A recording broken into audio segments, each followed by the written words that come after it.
মাওলানা সাদ অনুসারীদের বিশ্ব ইজতেমার আখেরি মোনাজাত আজ দুপুর 12টার দিকে মোনাজাত পরিচালনা করবেন সাদ কান্দলভির ছেলে ইউসুফ বিন সাদ। ফজরের নামাজের পর বয়ান শুরু করেন ভারতের মুরসালিন। বয়ানের বাংলা তর্জমা করেন মাওলানা ওসামা ইসলাম। খিত্তায় খিত্তায় চলছে ইমান আকিদার তালিম। আখেরি মোনাজাতের আগে হেদায়েতের কথা বলেন মাওলানা ইউসুফ বিন সাদ। আখেরি মোনাজাত উপলক্ষে নিরাপত্তা নজরদারি বাড়িয়েছে গাজীপুর মহানগর পুলিশ। মোনাজাতে অংশগ্রহণকারী ও ইজতেমা শেষে বাড়ি ফেরা মুসল্লিদের যাতায়াত সুবিধার জন্য 8টি বিশেষ ট্রেনের ব্যবস্থা করেছে রেলওয়ে বিভাগ। এই মুহূর্তে টঙ্গীর তুরাগ তীরে আছেন সহকর্মী আলামিন তুষার এবং কামারপাড়া ব্রিজে আছেন সাদিকুর রহমান। সরাসরি প্রথমেই যাচ্ছি তুষারের কাছে। এই কিছুক্ষণ আগেই কিন্তু যে বাদ ফজর যে বয়ান শুরু হয়েছিল সেই বয়ানটি কিন্তু শেষ হয়ে গেল। কেননা মুসল্লিদের যে সার্বিক যে ছোটোখাটো কাজগুলো রয়েছে, তাদের জরুরতের যে কাজ, সকালের নাস্তার যে তাদের প্রস্তুতি এবং অন্যান্য যে কাজগুলো তারা আসলে সেরে নিচ্ছেন এবং প্রতিটি যে 85টি খিত্তায় যে এবার ভাগ করা হয়েছে পুরো ইজতেমা ময়দানকে, সেই 85টি খিত্তায় তাদের যে নিজেদের ছোট ছোট আমল, ছোট ছোট জায়গা থেকে তাদের যে কাজগুলো সেগুলো কিন্তু তারা আসলে সেরে নেবেন এই সময়টার মধ্যে। তার জন্যই কিন্তু অন্যান্য দিনের তুলনায় এই বাদ ফজরের যে বয়ান সেটি সাধারণত যেমনটা আমরা দেখেছি যে সকাল 9টা পর্যন্ত চলে, সেই তুলনায় আজকে কিন্তু আগে শেষ করে দেওয়া হয়েছে যেন তারা তাদের এই প্রস্তুতিমূলক কাজগুলো করতে পারেন। এবং 9টার পর থেকেই কিন্তু মজমা জমানোর যে ব্যাপারটি, অর্থাৎ দ্বিতীয় পর্বের যে বয়ান, অর্থাৎ যেই হেদায়েতি বয়ান শুরু হবে, সেই হেদায়েতি বয়ানের যে প্রস্তুতি নেওয়া শুরু হয়ে যাবে 9টা থেকে। এবং আমরা যেমনটা জানতে পেরেছি যে 9:30টার মধ্যেই কিন্তু সেই হেদায়েতি বয়ান কিন্তু পুরোপুরি শুরু হয়ে যাবে এবং সেই বয়ান কিন্তু করবেন যে ভারতের যিনি সাদ কান্ধলভি রয়েছেন তারই বড় ছেলে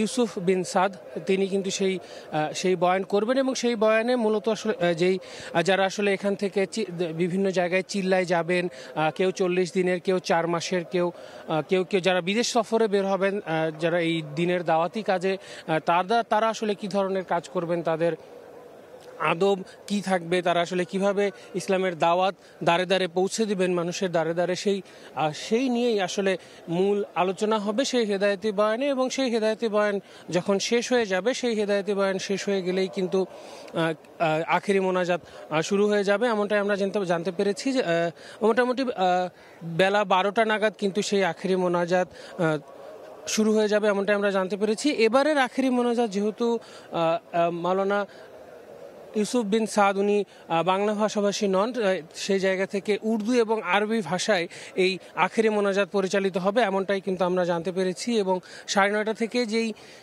হেদায়েতি বয়ান হবে সেই বয়ান উনি করবেন এবং সেটি কিন্তু বাংলায় তর্জমা করবেন বাংলাদেশের মাওলানা আরেকজন মনিরুজ্জামান। তিনি কিন্তু মনির সাহেব তার কিন্তু এই বয়ান বাংলায় তর্জমা করে শোনানোর কথা রয়েছে। তো এই মুহূর্তের পরিস্থিতি যদি আমি বলি, এখানে আশপাশের এলাকাগুলো থেকে মানুষজন কিন্তু এর মধ্যে ইজতেমা ময়দানে আসছেন, কেননা তারা আসলে সকলেই চান বড় জামায়াতে এই আখেরি মোনাজাতে অংশগ্রহণ করতে। সেই তথ্য আরও জানাবেন আমার সহকর্মী সাদিকুর রহমান, তিনি আছেন কামারপাড়া এলাকায়, যাচ্ছি তার কাছে। আজকে বিশ্ব ইজতেমার 3য় পর্বের শেষ দিন এবং আজকে আখেরি মোনাজাতের মধ্য দিয়ে সাদপন্থীদের যে বিশ্ব ইজতেমার আনুষ্ঠানিকতা শেষ হবে। আমরা সকালে ভোর থেকে দেখতে পাচ্ছি যে আসলে তুরাগ তীরে মুসল্লিদের সমাগম, যদিও মুসল্লিগণ আরও আগে থেকেই বিভিন্ন এলাকা থেকে এসেছেন, তারপরেও আশপাশের যারা মুসল্লিগণ তারা আজকে মোনাজাতকে কেন্দ্র করে কিন্তু এখানে অবস্থান নিয়েছেন। আশপাশে আমরা যেটা দেখতে পাচ্ছি যে তুরাগ তীরে অনেকগুলো নৌকা কিন্তু এখানে তুরাগ নদীতে রাখা হয়েছে। এখানে মোনাজাত শেষে নদী পথে কিন্তু মুসল্লিগণ চলে যাবেন বিভিন্ন এলাকায়।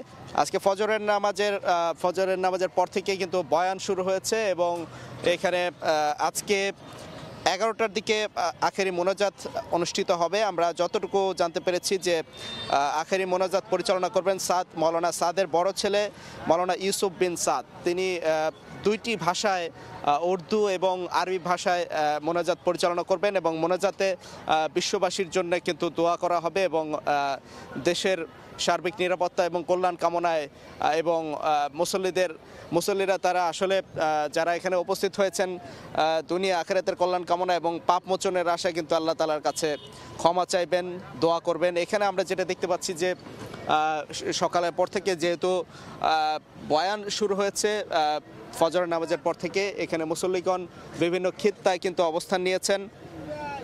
এখানে তারা নির্দিষ্ট জায়গায় কিন্তু আছেন এবং পাশাপাশি এখানে কিছুক্ষণ পরেই সকালের নাস্তা দেওয়া হবে এবং এর জন্য কিন্তু সার্বিক প্রস্তুতিও কিন্তু চলছে। আমরা যতটুকু জানতে পেরেছি এখানে বিভিন্ন এলাকা থেকে যেমন মুসল্লিরা এসেছেন, এরকম দেশের বিভিন্ন প্রান্ত থেকে, পাশাপাশি হচ্ছে দেশের বাইরে থেকেও কিন্তু মুসল্লিগণ এসেছেন। 1000-এরও বেশি মুসল্লি কিন্তু এখানে এসেছেন। আমরা আসলে যেটা জানিয়ে রাখি যে 31 জানুয়ারি থেকে 5 ফেব্রুয়ারি পর্যন্ত যে মৌলানা জুবায়ের পন্থীদের ইজতেমার আনুষ্ঠানিকতা হয়েছে এবং এখন তৃতীয় পর্বের মৌলানা সাদ পন্থীদের ইজতেমার আনুষ্ঠানিকতা চলছে এবং আখেরি মোনাজাতের মধ্য দিয়ে এই পর্ব শেষ হবে। এবং আমরা যতটুকু দেখেছি সার্বিক নিরাপত্তা ব্যবস্থা নেওয়া হয়েছে এবং এখানে বিপুল সংখ্যক স্বেচ্ছাসেবী কিন্তু আছেন যারা দায়িত্ব পালন করছেন এবং মোনাজাত শেষে তারা খুব সুশৃঙ্খলভাবে যেন মুসল্লিগণ ফিরে যেতে পারে সেই ব্যবস্থাও রাখা হয়েছে। আমরা অপেক্ষায় আছি যে মোনাজাত শুরু হবে এবং সবাই অংশ নেবেন এখানে। এই ছিল এখান থেকে সবশেষ তথ্য। 58তম বিশ্ব ইজতেমার খবর জানাচ্ছিলেন প্রথমে আলামিন তুষার, পরবর্তীতে সাদিকুর রহমান।